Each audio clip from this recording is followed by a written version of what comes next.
Hello, dear students. Assalamu alaikum. Hope you will be fine. Today, we are going to discuss that some of the problems which arise due to the construction of high-rise dams for the management of river water and generation of electricity. ठीक है? तो कल हमने पढ़ा था कि dams construct किए जाते हैं फॉर किस चीज़ के लिए? Proper use of river water, dams are constructed across the river to regulate the flow of water. ठीक है, तो यहाँ पे कल हमने पढ़ा था कि dams are being constructed. Today we are going to discuss upon the problems associated with the construction of high-rise dams. ठीक है, problems associated with the construction of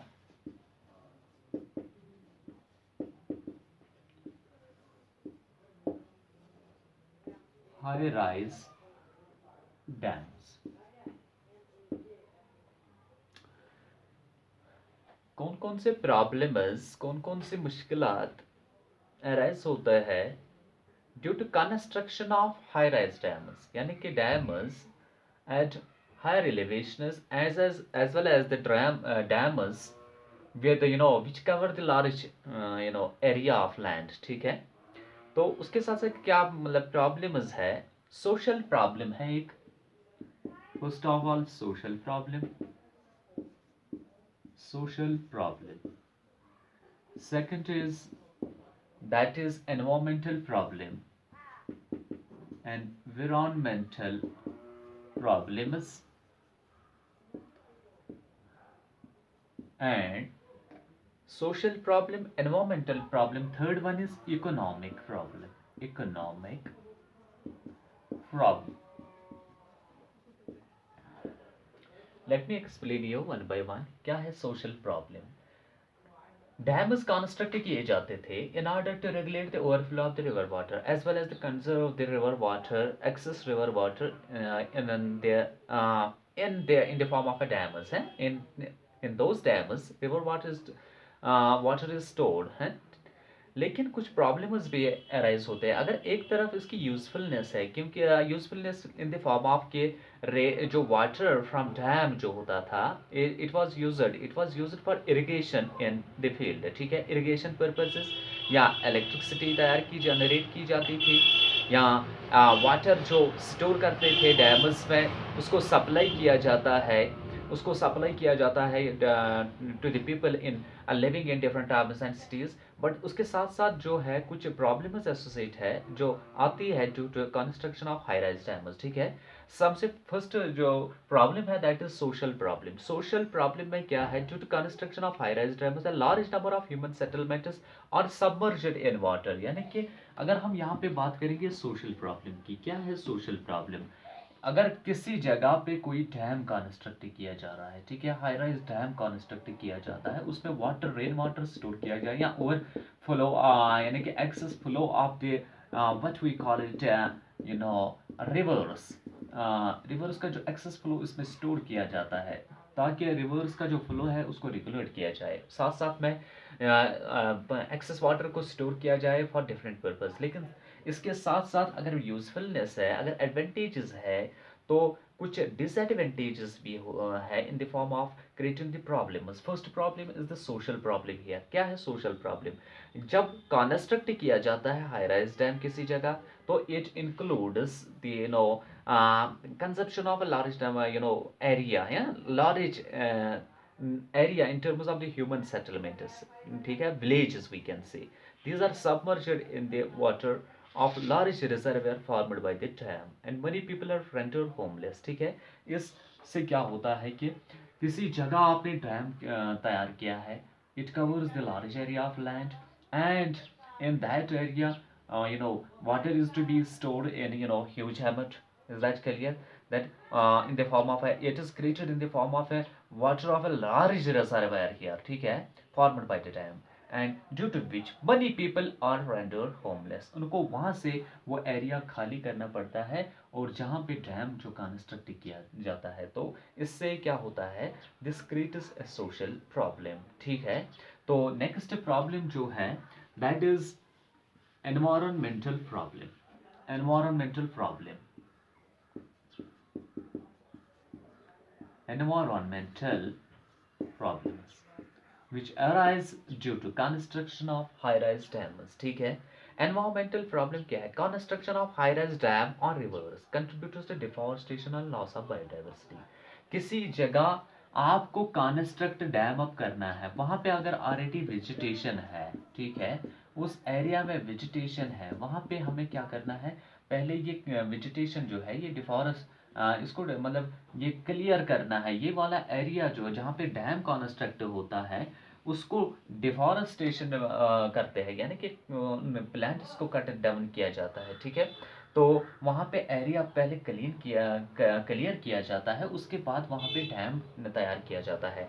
तो उस एरिया में जो प्लांट्स कट डाउन किए जाते हैं, तो यहाँ due to accumulation of water plants flora और जो फ्लोरा होता है वो सबमर्ज हो जाता है अपने आप, फिर वो मतलब ये जो है सबमर्ज भी होता है, और उससे क्या होता है, लॉस ऑफ बायोडाइवर्सिटी, यानी deforestation contributes to the deforestation and loss of biodiversity। This is because a vast variety of flora and fauna get submerged in the water of a large reservoir। यहाँ पे किसी जगह पे जहाँ पे already population है, different species, यहाँ पे प्लांट्स है और यहाँ पे आपके एनिमल स्पीशीज भी है, सर्वाइव करते हैं। ये plants harbour habitats dwelling places of different species here. ठीक है, तो यहाँ पे एक इकोसिस्टम है, उसको वहाँ पे अगर किसी जगह मतलब अब कंस्ट्रक्ट डैम किया जाता है, हाई राइज डैम कंस्ट्रक्ट किया जाता है, तो यहाँ पे इस डैम पे फिर क्या है, वाटर को स्टोर किया जाता है।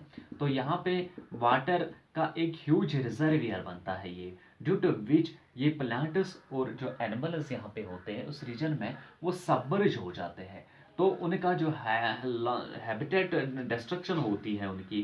तो दूसरा क्या है, दूसरी डिफॉरेस्टेशन भी होती है, यानी कि वहाँ पे उस जगह को क्लियर किया जाता है, cut down of the trees किया जाता है, यानी कि ट्रीज को काटा जाता है, प्लांट्स पौधों को काटा जाता है। ठीक है, तो क्लियर किया जाता है, तो उससे क्या होता है, flora and fauna of that region get is distracted. ठीक है, which ultimately result is the loss of biodiversity. Biodiversity means vast area of living species surviving under nature. इनका अरेंजमेंट है, arrangement of the vast number of huge number of enormous number of the living species which are surviving at particular region, that is biodiversity। लेकिन वो जो diversity होती है वो फिर loss हो जाती है, तो that result is the loss of gene pool, that is environmental problem. अगर किसी जगह पे प्लांट्स जो है डिफॉरेस्टेशन होती है, यहाँ मतलब ट्रीज को कट डाउन किया जाता है, ट्रीज को cut down in order to clear the land for construction of a dam, तो वहाँ पे क्या होगा, नेचुरली वहाँ पे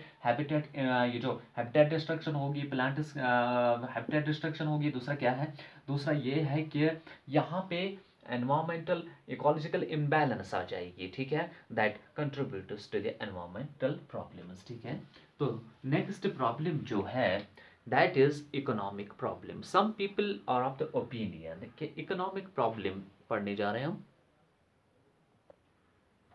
शाबाश, नेक्स्ट प्रॉब्लम जो है that is economic problem which arises due to what construction of high rise dams. ठीक है, हाई राइज डैम्स, तो क्या है ये इकोनॉमिक प्रॉब्लम। कुछ जो लोग हैं वो मानते हैं कि due to construction of these dams, ठीक है, it result is the spending of huge amount of public money. ये इनकी जो ओपिनियन है, कुछ लोग मानते हैं इस बात को कि कंस्ट्रक्शन ऑफ डैम, जो कंस्ट्रक्ट डैम किया जाता है, that result is the spending of huge amount of public money without the generation of proportionate benefits, यानी कि इसके बरक्स बराबर मुआवजा नहीं मिलता है कि, लेकिन पब्लिक मनी इसमें जाती है। ठीक है, तो ये इकोनॉमिक प्रॉब्लम है, ये क्रिएट करती है कि इकोनॉमिक क्रंच क्रिएट, एक तरह का इकोनॉमिक क्रंच क्रिएट करता है उस वाले पॉपुलेशन में। ठीक है, तो नेक्स्ट जो है that was economic problem which arise due to construction of dams. ठीक है, now there is the next concept that is pollution of river water. That is pollution of river water, river water, ठीक है। तो water in, अगर हम अपनी country में देखेंगे, water in most of reverse is highly polluted now days, यानी कि आप अगर हम आजकल की बात करेंगे, नाउ डेज जो रिवर्स होते हैं उनका जो पानी है दैट इज मच पोल्यूटेड। खासकर अगर हम अपनी कंट्री में देखेंगे, the water of most of our rivers here is highly polluted. The pollution of water is caused by, कैसे पोल्यूशन होती है, रिवर वाटर पोल्यूशन कैसे होती है? Dumping of untreated waste, sewages and industrial wastes into it, यानी कि pollution के factors कौन कौन से हैं? Dumping of untreated effluents or sewage and treated sewage and industrial waste into their water body, here river, ठीक है, water body, rivers. Nowadays rivers, most of the rivers in our country, the water is highly polluted, ठीक है। Nowadays in rivers of most of the rivers in our country, water is highly polluted and it is getting polluted day by day. कैसे? Dumping of untreated sewage, यानी कि किसी industry या factory से कोई जो गार्बेज जाता है, जो विदाउट ट्रीटमेंट सीप डाउन करता है into the what we called it water body, specially rivers, we are talking about the rivers here, and industrial wastage, जो भी इंडस्ट्रियल वेस्टेज होते हैं तो उनको विदाउट उनको ट्रीटमेंट के बगैर ही अलाउ किया जाता है through channels and pipes to flow into the rivers और वाटर बॉडीज, ठीक है। उससे क्या होता है? उससे वाटर पोल्यूट होता है। अगर हम सपोज बात करेंगे एक रिवर गंगा की, ठीक है, गंगा जो रिवर है it flows over length of 2525 kilometres, ठीक है, यानी कि 2525 किलोमीटर्स लेंथ है इसकी, कवर करता है ये linear distance, catchment area, catchment length from Gangotri in the Himalayas, कहाँ से? हिमालयन रीजन के गंगोत्री से टू कहाँ तक? Ganga Nagar in the bay of Bengal, ये फ्लो करता है फ्रॉम गंगोत्री, इसका जो ऑरिजिन है Gangotri in the Himalayas to Ganga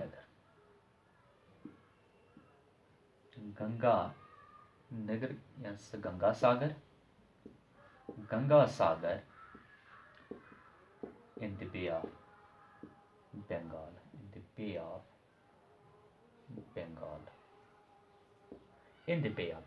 ठीक है।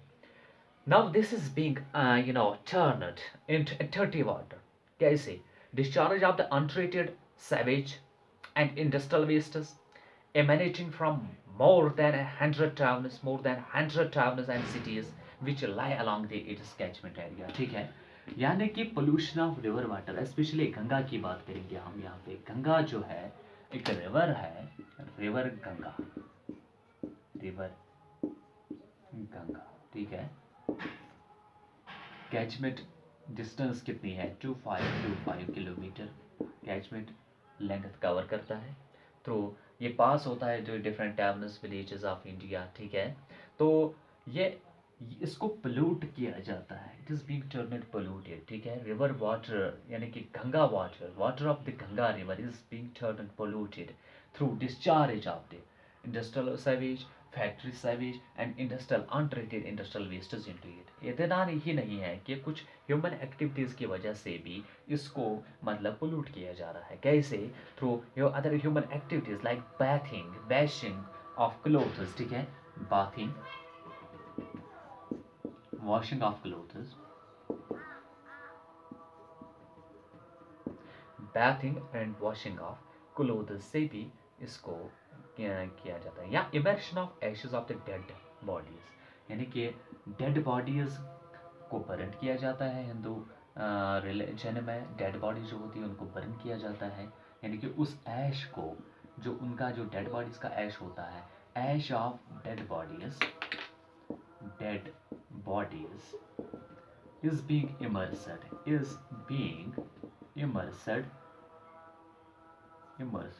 into their rivers, ठीक है। जिसकी वजह से क्या होता है, जिसकी वजह से जो रिवर वाटर, गंगा का जो पानी है वो पोल्यूट हो जाता है, मतलब दिन ब दिन, ठीक है। और dumping of unburned corpses in it, या कुछ लाशें होती है उनको सीधे डंप किया जाता है under the water. Ganga, specially Ganga की बात करेंगे। यहाँ industries also discharge chemical effects into the river water, ठीक है। कुछ केमिकल्स इंडस्ट्रियल एरिया से आती है तो उनको डिस्चार्ज किया जाता है, कहाँ, किस में, इसी गंगा रिवर में। तो उससे क्या है, वाटर पोल्यूट होता है। अगर हम, तो अब कैसे पता चल जाता है कि water is polluted, river water pollute को कब रेफर किया जाता है, एक रिवर वाटर इज पोल्यूटेड, ठीक है। two factors are responsible which determine two factors which determine that pollution water is polluted in the river, ठीक है। एक तो आपका फैक्टर है presence of coliform bacteria in the river water and measurement of pH of the river water, ठीक है। यानी कि presence of two factors which have been found in indicating which have been found to be as indicators of pollution of a river water, ठीक है। एक तो है presence of coliform bacteria in water and measurement of pH of the river water, ठीक है।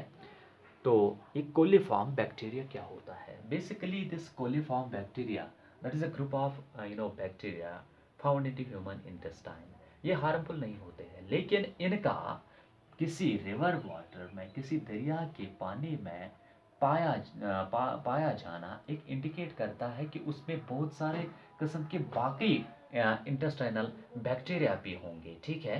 क्योंकि इससे direct ये एविडेंस मिलती है कि रिवर में ह्यूमन फीसेस पाए जाते हैं। अगर रिवर में कोलिफॉर्म बैक्टीरिया है तो it means human faecal matter जो है उसको डिस्चार्ज किया जाता है किसी बॉडी में, ठीक है, वाटर बॉडी में। तो वाटर बॉडी में डायरेक्टली अगर वाटर को कंटेमिनेट किया जाता है through the discharge of human faecal matter और human wastes into the river, ठीक है। तो वो कैसे पता चलता है, due to presence of coliform bacteria. तो नेक्स्ट जो क्या है, that is measurement of pH. ये एक फैक्टर है जो इंडिकेट करता है कि वाटर पोल्यूटेड है या पोल्यूटेड नहीं है, ठीक है, पोल्यूशन लेस है। तो अगर pH 7 से less than, if pH is, यानी कि hydrogen ion concentration of the water is less than 7, ठीक है, it is water is rendered as to be an acidic. Acidic water indicates that water is being polluted, ठीक है। ये acidic कैसे बनता है, due to animal wastes, due to different chemicals, due to chemicals from industries and factories, these are to be discharged, these are directly being discharged into the river water, especially Ganga, and Ganga water जो है आजकल polluted माना जाता है, ठीक है। अब क्या है कि Ganga action plan has been launched by the government of India, ठीक है। Ganga action plan in Ganga action plan, तो उसमें गंगा एक्शन प्लान प्रोजेक्ट में क्या है, इट वाज लॉन्च्ड इन 1985 में लॉन्च किया गया है Ganga action project plan. In order to, according to this, in order to clean the river Ganga, ठीक है, and make its water pollution free. इसका जो मेन मोटिव था कि रिवर गंगा को क्लियर किया जाए, कि गंगा के जो रिवर गंगा जो है उसको क्लीन किया जाता है, और इसको क्लीन किया जाए एंड मेक इट इस वाटर पोल्यूशन फ्री, और उसका जो पानी है उसको पोल्यूशन फ्री बनाया जाता है, ठीक है। चलो आज तो हम इतना ही पढ़ेंगे, कल हम पढ़ेंगे रेन वाटर हार्वेस्टिंग और wells and tubewells as another source of water, और रेन वाटर को हार्वेस्ट कैसे किया जाता है, तो urban harvesting and rural harvesting of rain water, तो वो इंशाल्लाह हम कल पढ़ेंगे। तब तक के लिए खुदा हाफिज़।